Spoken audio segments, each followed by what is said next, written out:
Viva começando nesta manhã mais uma vez. Eu quero pedir desculpa, gente, se minha voz falhar, porque eu tô gripada, tá bom? Então eu tô aqui, ó, à base de água. Então, antes de começar o programa, eu já estava conversando e a voz falhando. Eu falei, opa, já vou começar o programa avisando para não passar vexame, né? E a gente vai falar hoje sobre um assunto muito importante que afeta também muitos brasileiros, muita gente em todo o mundo. E é preciso estar atento, tomar os devidos cuidados e entender também a dimensão do que é o tabagismo, o problema das pessoas que são fumantes e que podem adquirir também doenças. Para conversar conosco, o doutor Edilson já está aqui, doutor Edilson Correia de Moura, pneumologista, e também a Estela de Cássia Pereira, que é coordenadora do programa de tabagismo aqui em Belo Horizonte. Sejam muito bem-vindos. Obrigada. Eles vão daqui a pouco conversar conosco, trazendo para nós todas essas informações sobre o que é o tabagismo, qual é o problema dos fumantes, né? Porque tem que evitar o cigarro e o que isso pode causar na vida da pessoa e de todos aqueles que estão em volta. Mas a gente começa o programa aqui da nossa culinária com uma receita super especial. Felipe Leroy, mais uma vez aqui no Manhã Viva. Hoje eu falei seu nome certinho. Falou. Bom dia. Muito bem-vindo, Felipe. Muito obrigado. Então, hoje nós vamos fazer um prato, eu escolhi um prato que nos trouxesse um pouco de conforto, né? Nós estamos vivendo um pouquinho do frio. Ainda, exatamente. Mas é só um Por pouquinho. isso que eu tô assim, viu? Porque assim, deu uma mudada de tempo de repente, de esquentado, voltou a esfriar, né? Então, eu quis aproveitar isso e trazer um prato que nos trouxesse esse conforto de um prato quentinho, que tem o nome de risone, que na realidade é uma massa, é um macarrão. Vamos mostrar, gente, aqui, porque eu cheguei aqui e falei, uai, vai ser massa, ó, como eu tô mineira, tá vendo? Uai, vai ser massa com arroz, Felipe? Como assim? Ele falou, não, isso aqui é uma massa mesmo. Exato. É porque é o formato do arroz, que aí eu imaginei que fosse um risole, mas não é. É com a massa, é o risone. É o risone, Então, risone fazendo menção ao risoto, né? Dessa massa no formato de arroz. Bacana demais, eu nunca tinha visto. O Felipe sempre traz umas receitas aqui interessantes, né? Ele sempre inova. Então, a receita vai ser essa, risone a gorgonzola. O gorgonzola. E aí a gente vai utilizar, né, o queijo de gorgonzola, uma castanha, que vai ser nozes, e vamos utilizar também uma pera para dar uma suavizada aí nesse prato. Vai ficar super gostoso. Então vamos passar os ingredientes, Felipe? Vamos já demais. Passar. É difícil de achar essa Não, essa você massa? já foi. Hoje você consegue encontrá-lo em toda a rede de supermercado. Tem essa oferta desse produto aí. Bacana. É bem então legal. A massa, gente, no formato de arroz para fazer o risone. Vamos passar então, Felipe? Quanto Vamos que demais. tem aí de massa? Aqui nós temos 500 gramas de massa, ok? Estamos utilizando meia cebola grande, tá? Cebolinha roxa. Cebola roxa, exato. Uma pera inteira picada em brunoise. Aproximadamente aqui 250 gramas de queijo gorgonzola. Temos aqui 80 gramas das nozes, né? Mais 80 gramas de queijo parmesão ralado. E aqui a gente tem um tomilho que vai saborizar e também decorar, deixando um aroma especial. Né? Além disso, você usa o azeite, a pimenta e o sal, Azeite, né? pimenta, sal e creme de leite. Nós vamos Olha! usar 400 gramas de creme de leite fresco. Para fazer o recheio. Exatamente, para fazer aí o creme que vai envolver a massa, o risone. Bacana, gente. Legal? Então tá aí, repassando, você vai precisar ali do risone, que é a massa, em formato, né, de arroz, Felipe. Exatamente. Pera picadinha, uma pera inteira. Isso. A cebola. Cebola roxa. As nozes. Nozes. Quanto de nozes que você falou? 80 gramas. 80 gramas aproximadamente. O queijo gorgonzola e o queijo parmesão. E o queijo parmesão. E o resto você tem em casa para você incrementar aí. São produtos hoje que são fáceis de ser encontrados e a gente tem em todas as redes de supermercados aí, até alguns sacolões também se encontram esses produtos. Facinho, né? Legal. Essa receita tem tempo que você faz? Aprendeu? Como foi? Tem, já tem um bom tempo. É legal a gente contar essa historinha, Já né, tem um da bom receita. tempo que a gente faz. A primeira vez que eu tive a oportunidade de fazer essa receita foi na Copa das Confederações, trabalhando com o Buffet Catarina, e foi preparado esse prato lá para os chefes de Estado. E desde então eu venho fazendo ele aí em alguns eventos, porque ele é bem gostoso, é bem palatável, traz esse conforto de uma comida quentinha num dia frio. E é uma receita brasileira? É uma receita... Não, isso é uma receita italiana. Massa, né? É bem massa, bem característico da Itália, esses ingredientes. Aqui nós estamos fazendo uma sofisticação, trazendo dois elementos, a princípio não muito usados, que são as nozes e as peras. mas ambos harmonizam muitíssimo bem com o queijo gorgonzola. Ótimo. Legal. Então tá incrementado. Exatamente. E o processo é simples. A gente já vai iniciar ele aqui? Vamos. Legal. O processo ele é simples. A gente começa refogando uma cebola, né? Então, a gente refoga uma cebola rapidinho aqui. Vamos colocar um fio de azeite. Você já trouxe essa receita pronta também? Sim. Tá, já tá pronto, vamos mostrar? Não. Ah, não. Pronto no prato? É. Não trouxe pronto. Não. Vou fazer ao vivo aqui. Isso mesmo. Eu gosto assim, quando faz tudo aqui. A gente aprende direitinho, passo a passo. Exatamente. E para mostrar que não tem segredinhos nem truques estranhos. Simplesmente entregar um amor no prato aqui bem combinado e o resultado vai ficar legal demais. Bom, a gente vai refogar a cebola, então eu preciso que a panela ela pegue mais calor. Na sequência da cebola, nós vamos colocar o queijo gorgonzola. Aqui dá para ir mais um, quer? Pode, por favor. Vamos colocar o queijo gorgonzola, que vai derretendo, eu vou misturando ele ali. E depois a gente entra com creme de leite e chega o tempero, deixando com que ele ferva. No final, nós acrescentamos aqui o queijo, as nozes e a pera para fazer a finalização do prato. E, paralelo a isso, nós vamos também cozinhando a massa. Essa massa ela tem uma dica importante. Ela é muito sensível, então são 3 minutos só. Colocou, marcou 3 minutos, retira e já devolve ela para o molho e já serve ela, que vai ficar uma delícia. Então é rapidinha, né? É super rápido essa preparação. Ótimo, a gente vê tudo aqui ao vivo. Então, ó, agora a panela está pegando temperatura e a gente vai seguir esse processo simples. Joia. Esse prato, ele harmoniza muito bem com suco de uva, com um vinho mais leve, como um Carmenère, um Pinot Noir. Vai muito agradável. Seria mais para almoço, para janta? Janta? Ele depende mais da temperatura. Ele combina com as duas atmosferas, tanto para o almoço quanto para a janta. Está friozinho, como está aqui, né? Exatamente. Melhor. Aí você escolhe de acordo com o seu gosto mesmo. Gente, queria mostrar também aqui o detalhe da nossa geladeira, né? A gente faz uns dias já que a gente está com essa geladeira fazendo parte aqui do cenário da nossa cozinha, graças a Deus. Uma geladeira que a gente já tinha aqui na casa de evangelização da Canção Nova em Minas Gerais, a gente reaproveitou com a parceria aqui do pessoal que adesivou para nós, aqui ó, o Mundo Minha Casa, mundominhacasa.com.br é o detalhe.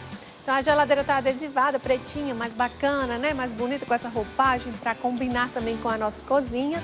E aqui também a gente tem a opção de mudar o desenho, a receita. A gente tinha colocado inicialmente a receita da felicidade, que já estava fazendo parte do programa desde o início. E agora tem mais uma opção aqui, mais um desenho bonito. Olha só, que a nossa doçura seja contagiante. E aqui um monte de desenho de docinho, de bolo, sorvete, brigadeiro, guloseimas. Quem não gosta, né? Então tá aí a nossa cara nova, que essa doçura de Deus possa verdadeiramente contagiar a sua vida, todos aqueles que estão à sua volta. A nossa dica de hoje. E aqui, gente, já tá um cheiro gostoso nessa panela. Essa cebola roxa, ela é demais, né, Felipe? Aqui já começou. A cebola já deu uma murchada, já entrei com queijo, ele começa a derreter, vai incorporando aí os aromas, sem pressa, né? Vai acontecendo essa reação maravilhosa aqui. Slow food, né? Slow food. Comida demorada, gastar tempo na cozinha, conversar, conviver ali com quem tá junto. Esse prato, ele é bem romântico, assim, ele traz um momento muita presença. Coloquei aqui o queijo, ele vem derretendo e a gente entra com o creme de leite. Já? Já. Olha, então aqui o gorgonzola com a cebola e o azeite, né? Exatamente. Nós temos. Ok, já entra então. Refogamos a cebola no azeite, a cebola murchou, entrei com o queijo, estamos aqui. Vendo que o queijo já está dando uma derretida. Abaixamos a temperatura para ele não grudar na panela e a gente entra aqui com o creme de leite. E agora... Aqui de creme de leite tem o quê? Uns 300 ml? Aqui tem esse aqui tem 500 ml. 500? É. Engana bem essa garrafinha, hein? Engana bem. E agora deixar novamente ganhar temperatura para que o queijo faça a fusão aí com o creme de leite. E a gente depois entra com os demais elementos sólidos. A água, na hora que ela entrar em ebulição, a gente já coloca o risone e marcamos 3 minutos. Eu sempre sugiro que a gente coloque um pouco de sal na água, tá? Ao contrário de que muita gente faz, as pessoas têm o hábito de colocar óleo na água que vai cozinhar a massa. Não tem necessidade. Inclusive é até prejudicial dependendo do molho. Felipe? Então não precisa. Não há necessidade. Massa Aquilo precisa de volume de água. Colocou água suficiente, você vai cozinhar a massa sem que ela grude. Então nem sal, nem óleo, você não coloca... Sal sim. Sal sim na água, porque o sal da água vai ajudar no tempero da massa, que vai absorver um pouquinho desse aroma do sal. Então só um pouco de sal mesmo na Só um pouco de sal. O óleo é dispensável. Inclusive o óleo, quando você cozinha a massa com óleo e você vai comer, o molho não gruda na massa, ele escorrega. E aí quando você vê, se você come a massa inteira, a pasta toda e o molho ficou todo no prato. Isso acontece porque geralmente você colocou óleo na água. Olha, interessante. E ó, tá vendo? Ó, ele vai aqui, vai ganhando a temperatura, vai começar a ferver e vai harmonizar. A água aqui agora a gente vai colocar um pouquinho de sal.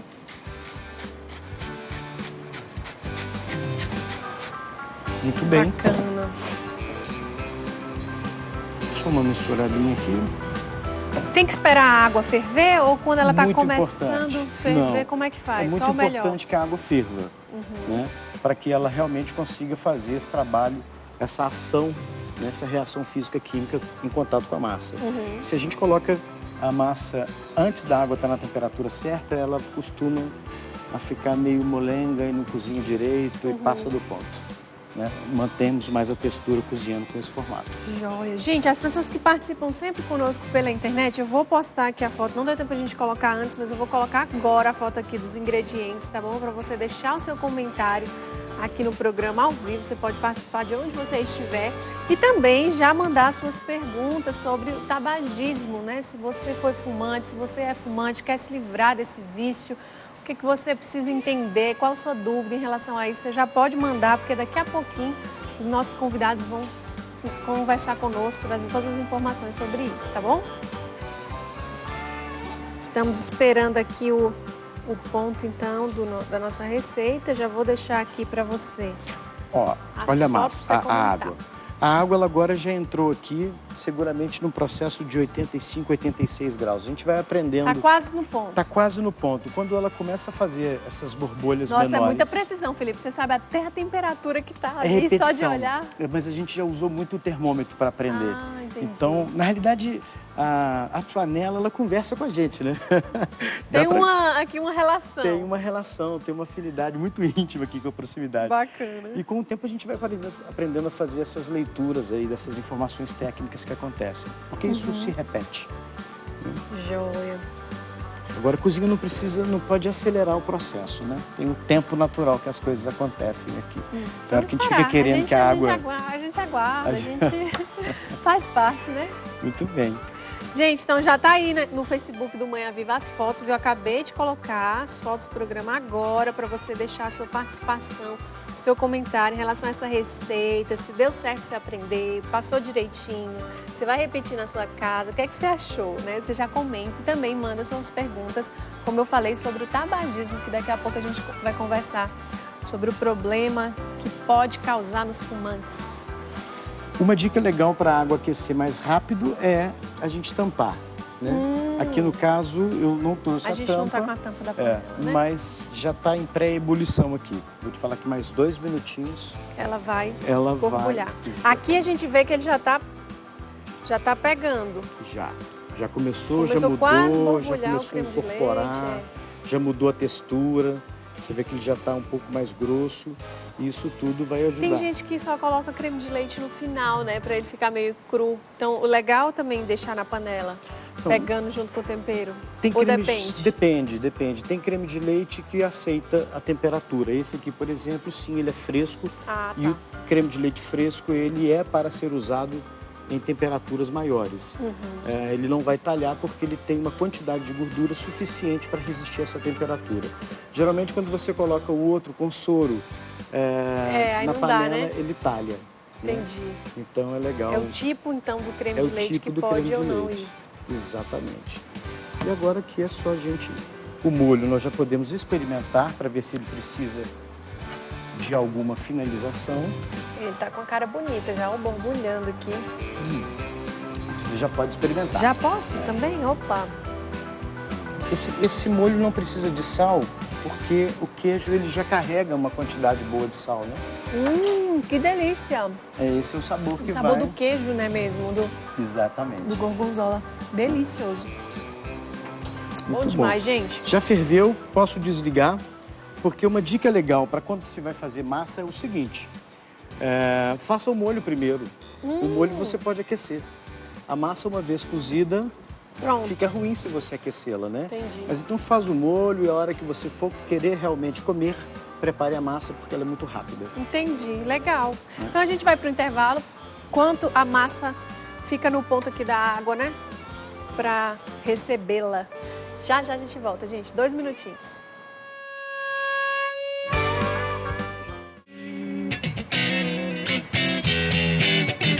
Estamos ao vivo, gente. Você viu aí a receita, né? A receita não, que a gente tirou a receita, mas a dica na nossa geladeira ali, essa doçura que precisa ser contagiante.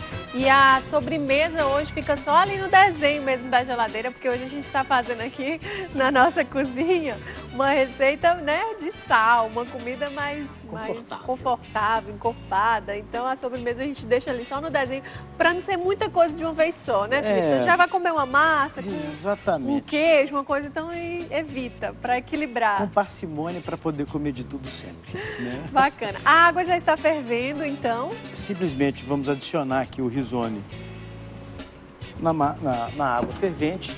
E muito importante, no primeiro momento que você coloca a massa com a água, é bom dar nela uma mexida, porque quando a água entra em contato com a pasta, com a massa, ela tende a liberar os seus amidos, que fazem com que a massa grude. Então, nesse primeiro momento, você dá uma movimentada na massa, o calor passa por toda o macarrão e aí ele passa a cozinhar soltinho. Bacana, olha, né? Mais uma dica legal.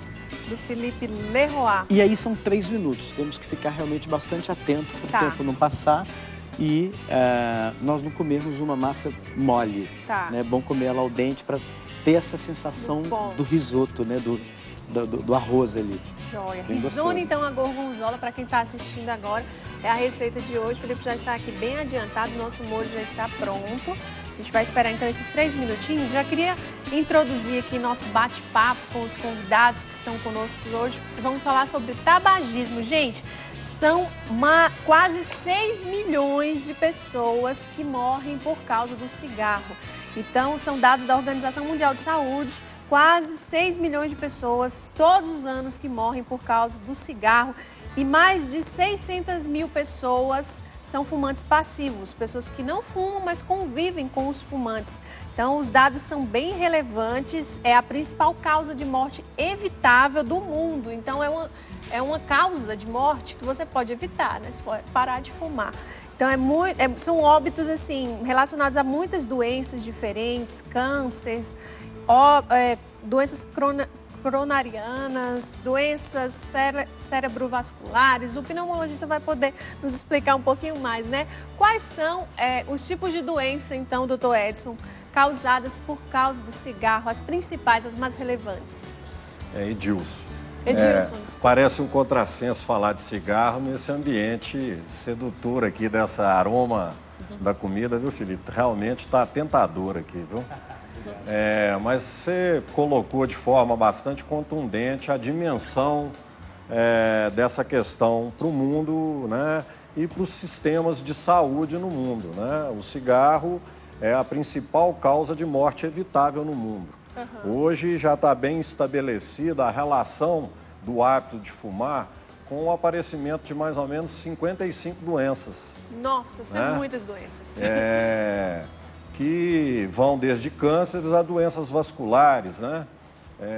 E isso tem impactado de forma bastante contundente nos sistemas de saúde no mundo todo, né? E tanto é que esse é um tema que a Organização Mundial de Saúde elenca como prioritário para que os governos dos vários países trabalhem de maneira efetiva a diminuir o impacto desses números na economia e na vida das pessoas, né? O cigarro, se a pessoa tem o hábito de fumar, em algum momento da vida dela, com certeza, ela vai ter o aparecimento de uma dessas doenças, podendo levá-la à morte ou à incapacidade. Né? De toda forma, vai prejudicar a saúde e a vida da pessoa. Lógico, né? É uma doença que não só mata, é uma situação que não só leva a pessoa à morte, mas que adoece a pessoa. Antes dela morrer, ela fica uma pessoa crônica, né? Sofrendo episódios, muitas vezes, de agudização dessas doenças, muitas vezes tendo que internar, muitas vezes tendo a realidade trivial da vida dela modificada em virtude disso. Né? Interessante. A gente vai conversar mais, mas aqui a massa tá já chegou no ponto, agora eu vou simplesmente coá-la, né? Aqui no Equador. Felipe, e o doutor Edilson trouxe, né, que esse comparativo, falar de cigarro na cozinha. Existe alguma regra para vocês, chefes de cozinha, em relação ao cigarro? Pode fumar, não pode? Se interfere também aqui? Existe uma regra. Não pode. Não pode. A regra é não pode. O cigarro na cozinha, ele faz mal demais, porque além de contaminar toda a atmosfera, as mãos das pessoas que fumam transferem esses odores também para os alimentos. Não, então, realmente, ruim, né? fica bastante ruim. Comer um negócio com gosto de cigarro, gente, não dá. Não dá. E olha só, aqui você vê o que a gente simplesmente gostaria de fazer. Ele tem um aumento, né? Ele natural, cresce, né? porque ele absorve bastante a água. Então, é uma pasta que realmente lembra muito arroz e que a gente vai colocá-la e simplesmente deixar com que o risone, ele vá absorvendo todos os aromas desse creme de queijo gorgonzola. E nesse momento aqui a gente adiciona as castanhas aqui, né, as nozes, que vai fazer uma brincadeira com as texturas, e vou adicionar também as peras. Gente, que bacana. Essas peras eu deixei elas imersas na água com uma gotinha de limão para evitar com que elas escureçam. Para não escurecer, é igual a maçã, tá? né? Exatamente, mesma coisa.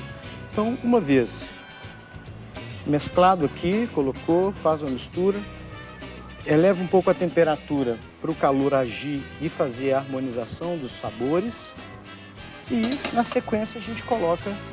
Já põe um pouco de queijo aqui. O e aí, na hora que nós colocarmos o queijo, esse queijo vai engrossar aqui esse caldo. Dá essa liga, né? Vai dar essa liga e ele vai ficar ainda mais cremoso para podermos degustar. Mexe aqui a panela para você ver a textura, assim, como é que os grãos batem nessa pá bem que você leve, mistura. né? Vendo, eu achei que fosse um negócio mais pesado, mas não, bem leve. Realmente fica você sentindo os pedacinhos, né?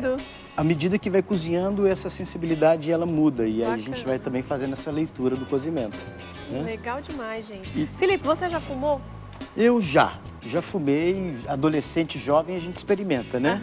Mas nunca foi fumante, assim? Não, nunca fui um fumante inveterado assim no tema. E depois que eu entrei para a cozinha, 10, 11 anos atrás, realmente isso ficou totalmente para trás, porque não dá para associar o uso do cigarro com a atividade culinária. Então, o seu próprio trabalho, né, o seu prazer pela cozinha foi um motivo para você não continuar fazendo houve um também muito interessante, porque o cigarro ele rouba o tempo das pessoas. E quando eu fumei, eu percebi que a cada cigarro que se fumava eram 10 minutos que iam embora. E aí, no final do dia, você fuma 8 cigarros, você deixou de trabalhar 80 minutos. Chegou no final de 5 dias, você trabalhou um dia a menos que seus demais colegas. Ou seja, não dá para... Não combina. O impacto econômico do cigarro, né? Na questão laboral. Acho que você pontuou de maneira muito interessante, viu, Felipe? Tem o lado bolso, né? Existem estudos, inclusive, que mostram o prejuízo econômico em virtude desse hábito. O Felipe está acrescentando aqui já o parmesão, mas eu queria que a Estela falasse, você que trabalha diretamente, né, coordenando também esses grupos, Estela, o que leva as pessoas a fumar? Vocês têm um diagnóstico disso? Quais são os motivos, né, que favorecem ou que levam realmente a pessoa a entrar nesse vício? Então, a gente deve conceber essa pessoa tabagista dentro de um contexto biopsicossocial, né?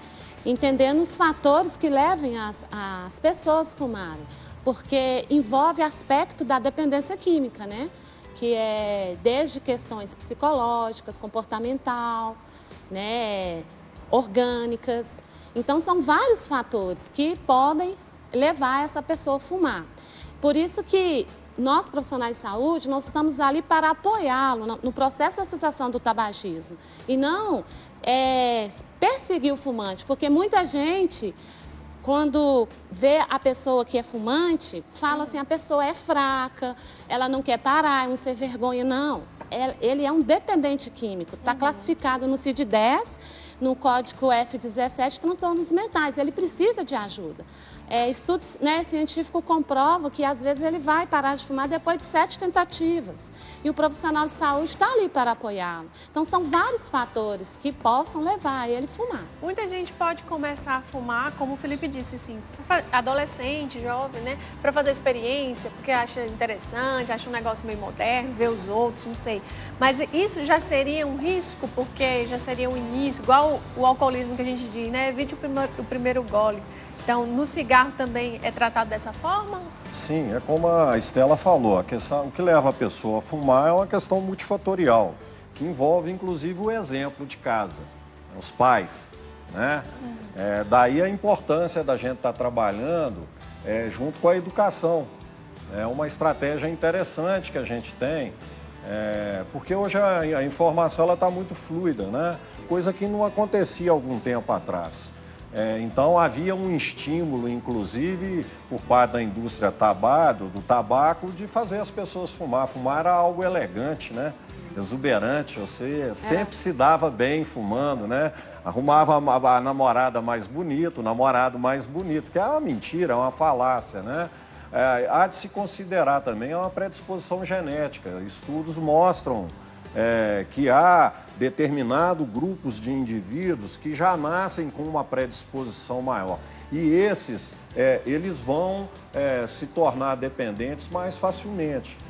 Das quase 5.000 substâncias que são liberadas num simples trago de cigarro, né, existe uma especificamente, que é a nicotina, que ela é absorvida rapidamente, cai na corrente sanguínea e vai para uma região bastante específica do nosso sistema nervoso central, que é uma região de produção de prazer, de compensação, o hipotálamo.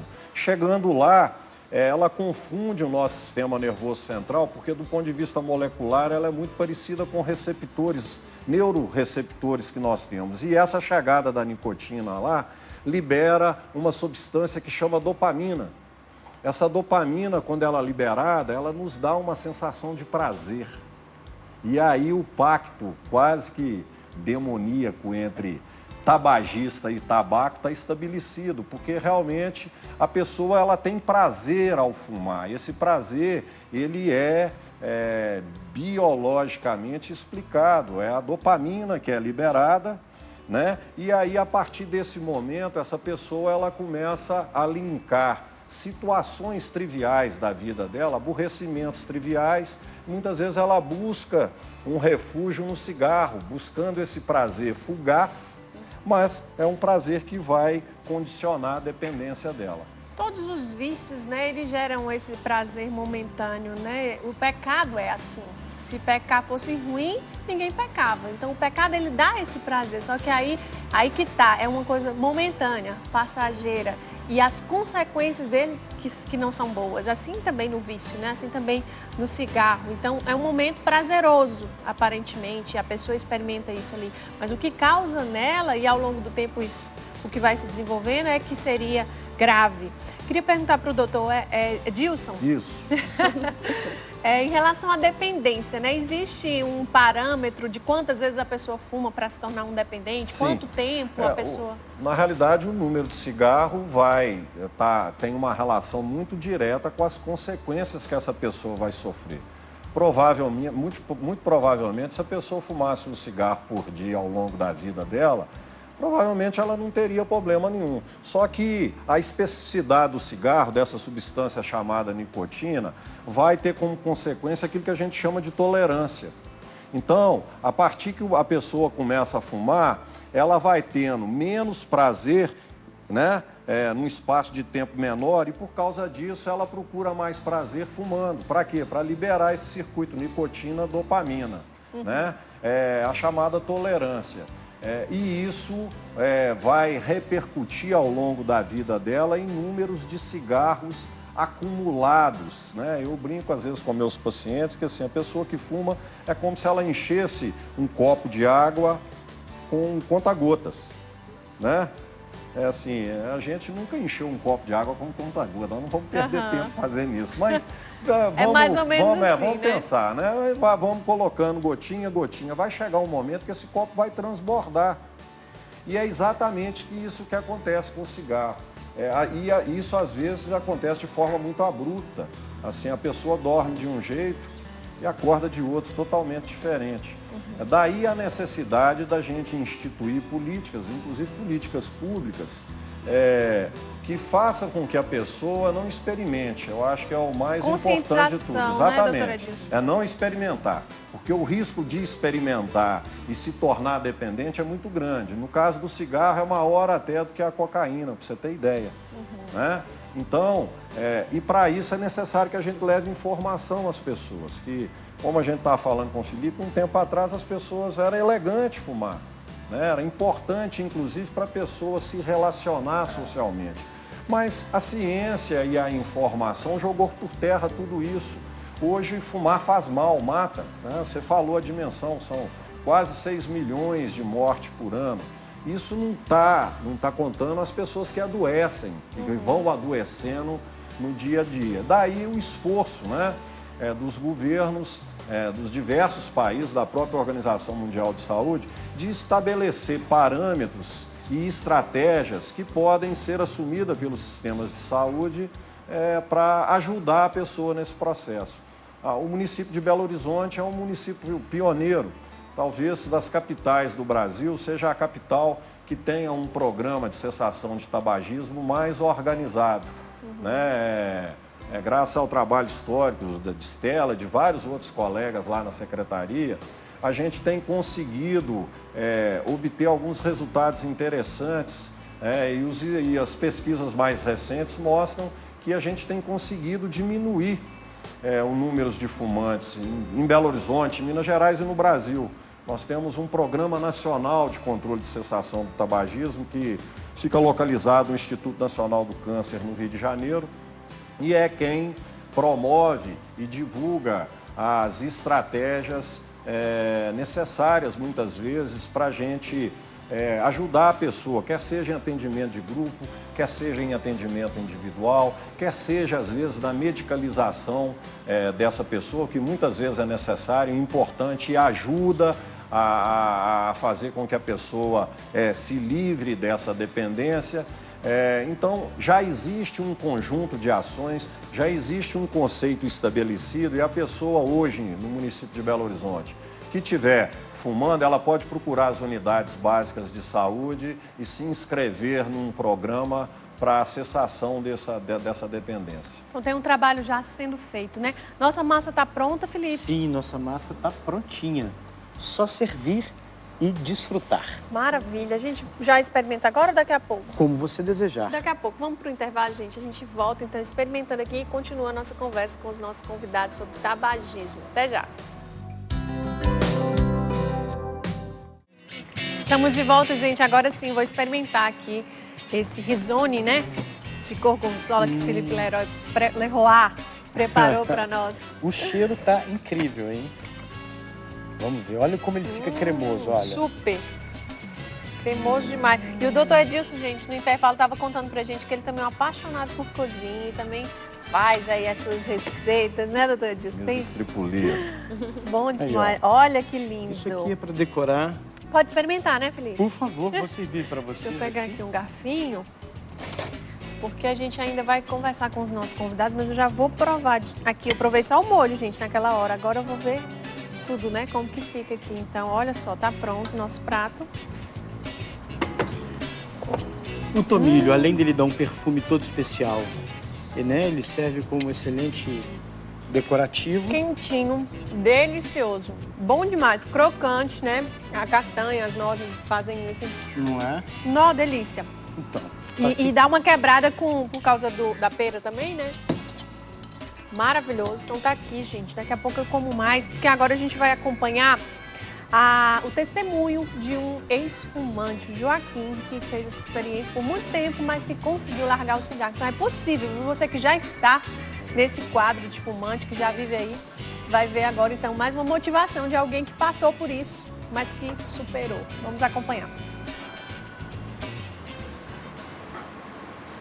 O cigarro pode causar cerca de 50 doenças diferentes, como problemas ligados ao coração, cânceres e doenças respiratórias. A nicotina presente no cigarro provoca a dependência e chega ao cérebro mais rápido que a temida cocaína.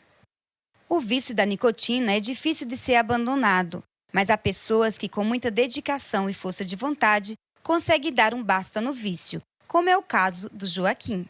Eu comecei a fumar com 18 anos. Poderia ter começado a fumar antes, porque a maioria dos meus amigos já fumavam, mas eu tinha vergonha dos meus pais, vergonha de o que eles iam pensar quando soubessem que eu estava fumando.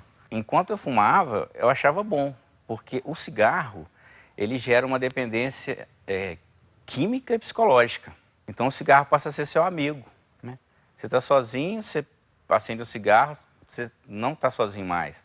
Você está chateado, você acende o cigarro, você diminui, né, aquele estresse, aquela coisa. Isso é comprovado, esse efeito do cigarro. Nunca passei de mais de um maço de cigarro por dia. Fumava menos de um maço, ou no máximo um maço de cigarro por dia. Mas tinha aquela coisa, daquela dependência, né? Por exemplo, eu não conseguia dormir se não fumasse um cigarro. Mas aí, com o tempo, esse tipo de coisa começou a me incomodar. Eu tentei parar de fumar algumas vezes, mas não consegui. Ficava um período sem fumar e ficava muito ansioso. Mas aí tem as técnicas, né? Você esconde cigarro na casa inteira. Você não compra cigarro, mas você sabe que tem um cigarro escondido em algum lugar.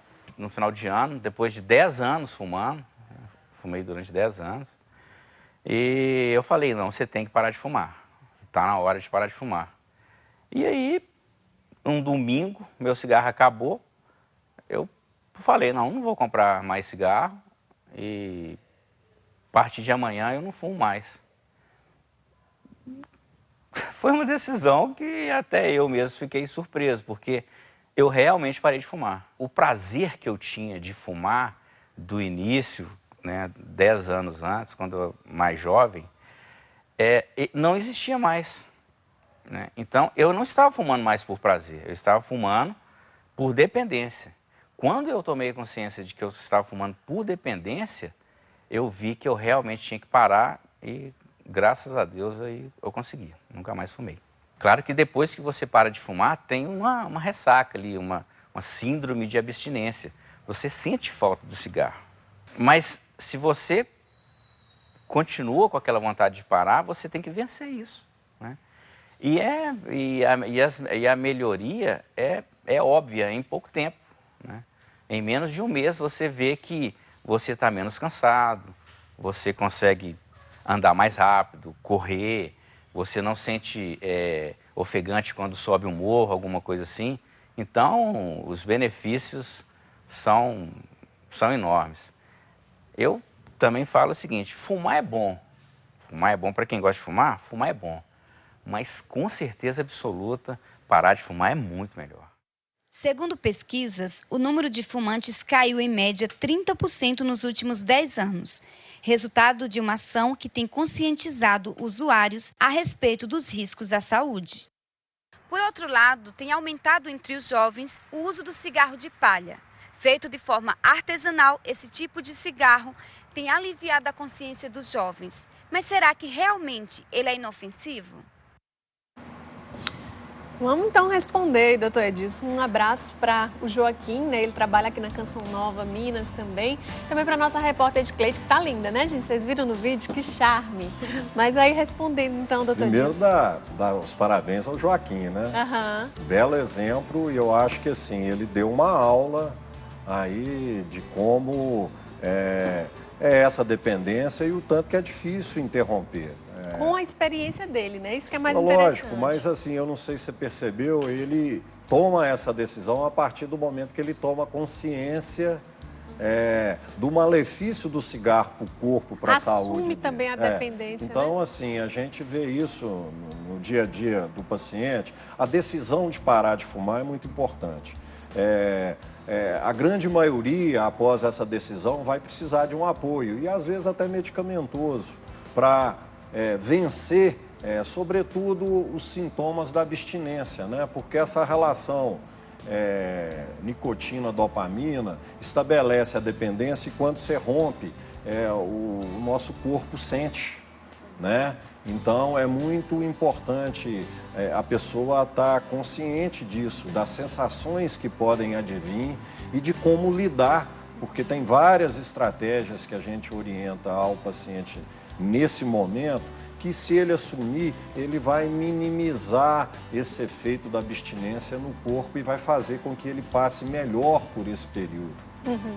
Queria também que a Estela falasse um pouquinho aqui para nós sobre o fumante passivo, né? A pessoa que é vítima ali do tabagismo de outra pessoa, mas Terceira causa de morte evitável no mundo. Terceira causa. Gente, segunda é alcoolismo. E a primeira é o vamos ativo. fazer um programa Manhã Viva também sobre o alcoolismo, que tem afetado, né, muitas vidas e famílias que sofrem com esse problema. Mas, então, o fumante passivo é a terceira causa de morte evitável do mundo. Então, as pessoas que estão em volta do fumante incentivem, ajudam ele a parar, porque você também está sendo prejudicado, né? Você está fumando. Vocês fazem um trabalho com essas pessoas também? Como que é feito isso, né? Como classificar, identificar que a pessoa é um fumante passivo e o que isso afeta na saúde dela? Depois o doutor Edilson pode completar. Sim, no programa, a gente desenvolve ações, desde restrições, né? De políticas, desde que é a nível federal, da prefeitura temos diversas portarias que ajudam nessa restrição, porque um ambiente saudável traz, né, vários benefícios para os fumantes passivos. E por isso o grupo, quando o doutor Edilson falou do processo da cessação, a gente trabalha desde a abordagem breve, aquela que qualquer profissional de saúde pode desenvolver, buscando a motivação desses profissionais e respeitando as restrições, as áreas da dependência onde não pode fumar, porque a gente tem uma lei agora que resguarda a extinção dos fumódromos, e que trabalhando técnicas de terapia cognitiva comportamental, associado ao medicamento quando é necessário, quando é indicado, aonde todos podem conviver no ar mais puro. Porque a gente, graças a Deus, conseguimos uma lei que extingue os fumódromos. Então, as pessoas precisam procurar vocês para estar fazendo esse acompanhamento? Sim. É assim que é feito? Toda pessoa que deseja parar de fumar, o primeiro fluxo que a gente estabelece é que a pessoa deve procurar o seu centro de saúde mais próximo da sua área de abrangência. É gratuito? É gratuito, pelo SUS. E lá ele vai colocar o seu nome na fila de espera, porque há uma demanda, né? Enorme em todo o centro de saúde. Lá, depois, todos esses usuários são convidados para participarem de uma palestra motivacional, para conhecer como que vai dar o processo do programa no âmbito das unidades de saúde. Nós também temos esse programa que foi expandido pelo apoio do Núcleo da Família, Núcleo do Apoio da Família, mais as academias da cidade.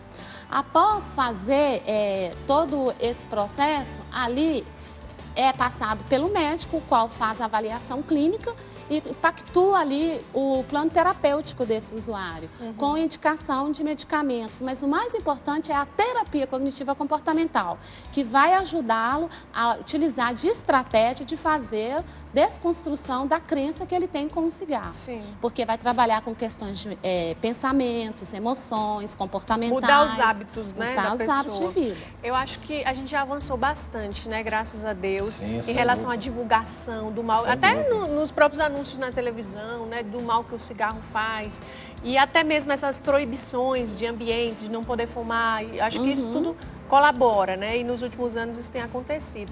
Mas, doutor Edilson, o que afeta, né, como eu disse, na vida dos fumantes passivos? O que pode causar na pessoa? E também as crianças que são vítimas ali também de estarem perto, né? Na inocência, nem imagina que está sendo prejudicado. O fumante passivo, ele está tão exposto a esse grupo de doenças que pode acometer a pessoa que fuma, quanto o fumante ativo, né? Daí a importância, inclusive, das políticas públicas que regula na perspectiva pública onde o cidadão pode e não pode fumar. Hoje, para você ter ideia, você não poderia, em tese, estar fumando debaixo de uma marquise. Você tem que estar fumando em ambiente aberto, né? Por quê? Porque essas quase 5 mil substâncias produzidas nessa combustão, muitas delas vão ficar impregnadas no ambiente. Até algumas décadas atrás, o número de câncer de pulmão em garçons, se comparadas às outras profissões, era extremamente maior. Por quê? Exatamente porque o fumo era liberado, se fumava de forma... Bares e restaurantes. Exatamente, né? E o garçom, muitas vezes, que não fumava, ele, por estar naquele ambiente contaminante, ele, em algum momento da vida dele, ele ia suscitar uma doença como o câncer, por exemplo. Então, é muito importante, sobretudo na família, né? Se tem algum fumante, que ele respeite isso. Inclusive não expondo as crianças. E, sobretudo, as crianças que têm doenças respiratórias pré-existentes. Não é incomum a gente ver criança desenvolvendo crises de asma, de bronquite. A gente vai, às vezes, resgatar a história, o pai é fumante, a mãe é fumante, fumam próximo da criança, e sem falar do exemplo, né? A grande maioria de dependentes do cigarro começam a fumar na adolescência, nessa faixa aí de 13 a 19, 20 anos, né? E a grande maioria deles tem um exemplo que vem da própria casa, dos bairros, de familiares próximos. E, além de todas as atitudes, também a oração, né? Você, mãe, por exemplo, que está em casa, que seu marido fuma e você sofre com isso. Então, seja realmente essa intercessora. Eu digo porque na minha casa eu tive esse exemplo. Meu pai foi fumante, eu não peguei essa fase, porque eu era pequena quando ele parou de fumar, graças a Deus. Mas minha mãe fala que ela rezou 15 anos. Ela pediu para Nossa Senhora para que meu pai largasse o cigarro. E, graças a Deus, deu certo. Eu nem conheço, né, esse lado do meu pai de fumante. Então, assim, também a oração.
cançãonovaplay.com. Assine já!